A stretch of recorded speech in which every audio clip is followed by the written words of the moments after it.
గోని ప్రకాష్ రావు మాట్లాడుతున్నారు. ఇప్పుడు లైవ్ చూద్దాం. నోటీస్ ఇస్తాడు, వాళ్ళు కోర్టుకు పోయింది అనుకోండి, అడ్వకేట్ జనరల్ అంటాడు కదా, అంటే ఐజ్ ఫర్ లిస్ట్, ప్రభుత్వంలో ఉండే లిస్ట్ ప్రకారం ఏదైతుందో ఇది court of property, court enter చేయదు. అప్పుడు ఏం చేయాలి అతను? అయితే చీఫ్ మినిస్టర్, అయితే రెవెన్యూ మినిస్టర్, అయితే చీఫ్ సెక్రటరీ, అయితే రెవెన్యూ సెక్రటరీ, వాళ్ళు రిజెక్ట్ చేస్తారు. సో ఆటోమేటిక్ కంట్రోల్ చేసుకుంటారు. ఇంతకాలం ఏదైతే బిజినెస్ ఆ పీరియడ్ దాంట్లో నడిపిండో ఆక్రమిత బిజినెస్, ఆ బిజినెస్ లో గవర్నమెంట్ కట్టిన ట్యాక్స్ ఏదైతుందో గతంలో సేల్ ట్యాక్స్ అనుకోండి, ఇన్కమ్ ట్యాక్స్ అనుకోండి, కమర్షియల్ ట్యాక్స్, ఇవన్నిటికి ఏదైతుందో దాని ప్రకారం 10% ఆఫ్ రెవెన్యూ మీద ఆ ఓనర్ల సంబంధించిన ఆ సంరక్షకులకు ఇవ్వాలా. ఇవ్వకపోతే దాంట్లోకి ఒక పెన్ కూడా తీసుకపోనియరు, మొత్తం కంట్రోల్లో తీసుకుంటుంది. ఇది చట్టం. ఇది నేను రాజశేఖర రెడ్డి గారి పీరియడ్ నుంచి స్టార్ట్ చేశాను. దీనివల్ల ఏదైతుందో కొన్ని లక్షల కోట్ల రూపాయలు ఏదైతుందో ప్రభుత్వానికి ఆదాయం వచ్చే అవకాశం ఉంది. ఆయన అనుకుంటున్న ఎలక్షన్ కంటే ముందు ఎస్వి ప్రసాద్ గారు ల్యాండ్ రికార్డు ఉండే, తర్వాత చీఫ్ సెక్రటరీ అయ్యాడు, తర్వాత రోషయ్య గారికి ఇచ్చారు. రోషయ్య గారు అనుకోకుండా ఒక judge, retired judge, supreme court or high court, ఈ సబ్జెక్ట్ కోర్ట్ ఆఫ్ వార్డ్స్ తెలిసిన వాళ్ళను వేస్తాను, నువ్వు ఉండాలంటే నేను ఉండ సార్, నేను కూర్చోలేను ఎక్కువ, ఒక 2-3 గంటలు ఫస్ట్ సిట్టింగ్ అయ్యి, సార్ వేయండి, మీకు ఏదైతుందో ప్రభుత్వానికి సంక్షేమ కార్యక్రమాలకు ఏదైతుందో లాభం జరుగుతుందని చెప్పారు. తర్వాత ఏదైతుందో సరే మన నరసింహన్ గవర్నర్ పరిపాలన ఉండే కదా, రాష్ట్రపతి పరిపాలనప్పుడు సలావుద్దీన్ గారు అడ్వైజర్ టు గవర్నర్, ఆయనకి ఇచ్చింది 25/2014. అదే రోజు గారు రేవంత్ రెడ్డి గారు నాకు అక్కడ సెక్రటరియట్లో కలిశారు. వారు ఒక ప్రాజెక్టుకు కొన్ని అదేదో రైల్ ప్రాజెక్టు, తర్వాత ఏదో వాటర్ది 2 శాంక్షన్ చేసుకున్నాడు, అడ్మినిస్ట్రేటివ్ శాంక్షన్ గవర్నర్ నరసింహన్ గారితో. ఇది మరి నేను శాంక్షన్ చేసుకున్న ప్రభుత్వం ఎవరిదైనా వచ్చి ఇది మన రద్దు అవుతుంది అన్నాడు. అడ్మినిస్ట్రేటివ్ శాంక్షన్, మీకు అనుకూలమైన ప్రభుత్వం మీకు రాకపోతే దాన్ని అది రద్దు చేయొచ్చు అని చెప్పారు. ఇచ్చిన తర్వాత అతను ఇంటర్లో ఎలక్షన్ వచ్చింది. తర్వాత ఏదైతుందో కేసీఆర్ గారు కూడా ఇచ్చారు, బట్ ఆయన చర్య తీసుకోవాలి. ప్రస్తుతము పొంగిరెడ్డి గారికి ఇచ్చారు రెవెన్యూ మినిస్టర్గా, సీఎం గారు అపాయింట్మెంట్ గారు పొంగిరెడ్డి గారు కూడా ఇచ్చారు. 10 days అయింది, బట్ దీని మీద ఎవరికి సీరియస్నెస్ లేదు. నేను ఢిల్లీలో వచ్చి ఢిల్లీ ఏఐసిసి నాయకులను కలవడానికి కొంత ఇన్ఫ్లుయెన్స్ వాళ్ళు ఉన్నారు, ఇద్దరిని కలిశాను. ఒక out of station after 28th రమ్మన్నారు. పార్లమెంట్ అయిన తర్వాత డైరెక్ట్ ఏదైతుందో సోనియా గాంధీ గారికి, ఖర్గే గారికి, ప్రియాంక గారికి, రాహుల్ గాంధీ గారికి, వేణుగోపాల్ గారికి, జయరాం రమేష్ గారు మరియు అభిషేక్ సింగ్ స్వాంగి రాజ్యసభ ఏదైతే తెలంగాణ నుంచి ఉన్నాడో, he knows everything, top advocate court of arts ఇచ్చి ప్రభుత్వము ఈరోజు చిక్కుల్లో ఉంది. తెలంగాణ కానీ అలాగే గత హైదరాబాద్ స్టేట్ ఏదైతుందో కర్ణాటక ఉండే గుల్బర్గా, రాయచూర్, బీదర్ ఏదైతుందో ఇవన్నీ ప్రాపర్టీస్, ఈ ప్రిన్స్లీ ఫ్యామిలీస్ మీ అందరికి పంపాను.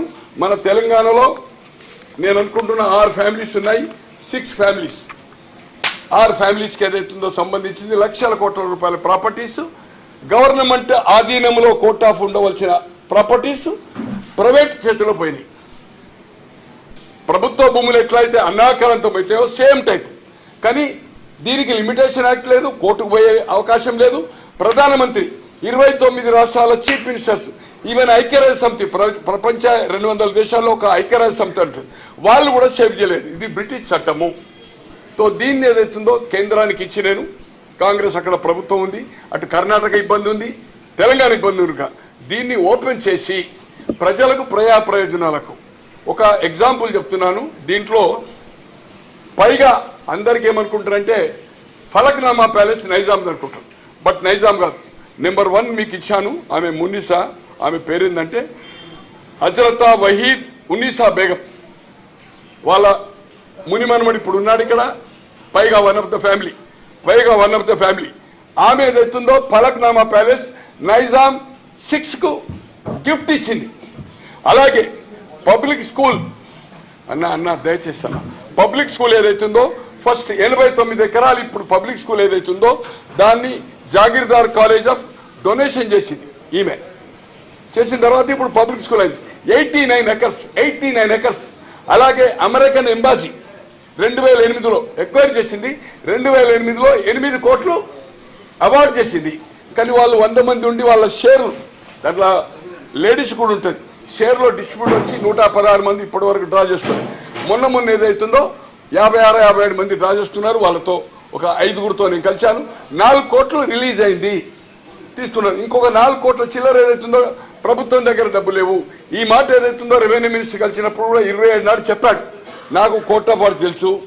ఈ పైగా వాళ్ళు ఏదైతుందో నైజాంకి ఏదైతుందో పలక్నామా ప్యాలెస్ ఇచ్చిండ్రు. ఈ స్కూల్ సంగతి, పబ్లిక్ స్కూల్ సంగతి తెలుసు. అమెరికన్ ఎంబాసీ తెలుసు. అయినో అన్నాడు. 1 వీక్ తర్వాత పోయినా అడ్వకేట్ జనరలా లేకపోతే రిటైర్ కోర్ట్ ఆఫ్ వార్డ్స్ మీద జడ్జిమెంట్ ఇచ్చిన నరసింహారెడ్డి ఉంది ఒకటి. వారిని పిలవండి, తెలుసుకోండి. దీనివల్ల ప్రభుత్వానికి హైడ్రా లెక్క చేయొద్దు, రాజీ కావద్దు. అక్కడ చీఫ్ మినిస్టర్లు ఇల్లు ఉండని, లేకపోతే ఆయన జీవికేలు ఉండని, రామోజీరావు ఉండని, నో బడీ ఈజ్ కాంప్రమైజ్ కావద్దని చెప్పారు. కానీ నో చర్యలు. ఇంతలో పెద్దలు జానారెడ్డి గారు కలిశాను. అతను బొంబాయి పోతుంటే నేను ఇటు వస్తుండే, సార్ ఎవరు పట్టించుకోవడం లేదు. గతంలో రోషయ్య గారు ఉన్న రాజశేఖర రెడ్డి గారు ఎలక్షన్కు ముందైంది, చనిపోయాడు. రోషయ్య గారికి చెప్పినా దిగిపోయాడు. నేను ఎవరిని కలవలే.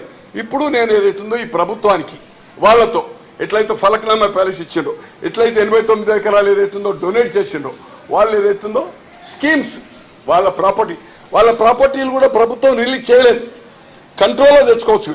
తెచ్చుకున్నాక వాళ్ళు సక్సెస్ అని కోర్టు నుంచి వచ్చినాకనే రిలీజ్ చేయమన్నప్పుడు డాక్యుమెంటేషన్ కొంత చోరీ అయింది. తో ఇది యూకేలో ఈ డాక్యుమెంట్ అంత ఉంటుంది. ఆర్చివ్స్ అనేది ఏదైతుందో తార్నాకలు ఉంటుంది. ఎంటైర్ ఉర్దూ పార్సీ మీద. తో నేను ఒక దానికి అప్లై చేశాను. చెప్పనా పేరు ప్రాపర్టీ, పైగా ప్రాపర్టీస్ అన్నీ వచ్చినాయి, మీకు పంపాను సర్వే నెంబర్. బట్ ఒక వ్యక్తి ఏదైతుందో ఆధీనంలో ఉన్న ప్రాపర్టీ గురించి అడిగాను.